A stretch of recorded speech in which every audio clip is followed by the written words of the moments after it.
یکی از استادای تعلیم و تربیه یک زمان که فرزندش صنف 12 را خلاص کرده بود، باز بچه خود برده بود تمام کارهای شاقه را نشان داده بود. چاکنی را برش نشان داده بود، گلکاری را برش نشان داده بود، چوب ریزه کردن را برش نشان داده بود، کار خشت و بطی و داش را برش نشان داده بود. کارهایی که در ساحه یک ذره مشکل و سخت و طاقت فرساست همیشه برش نشان داده بود. باز بعد از او بچه خود آورده بود، برش مکتبا را نشان داده بود، پوهنتون نشان داده بود، دکترها را در شفاخانه نشان داده بود که چقدر به قدر و منزلت میان مردم در رایشان میده و چقدر احترام میکنه. علما و امامای مساجد برشان نشان داده بود.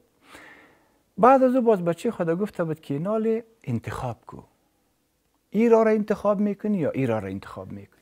اگر میخوای که در آینده یک جایی برسی، اینی را انتخاب کن، درس بخوان، زحمت بکش. اگر نه که میخوای که مثل اینی مردم غریب کار و بیچاره وارد زندگی در به در باشی، اینی را انتخاب کن. ببین چقدر یک تشویق و یک چی خوب و حکیمانه می باشه. دیگه من همین پیام به استادای محترم، به فامیل های محترم دارم که با اطفال تا آخرین قدرت روی نرم و خوب بکنن، اطفال تشویق بکنن. اگر تنبیه ها میکنن تنبیه سالم باشه، تنبیه ناسالم نباشه. و از طرف دیگر نهایی کوشش کنن که وقت اولادشان ضایع نشوه، درس بخوانن که روزی به جایی برسن.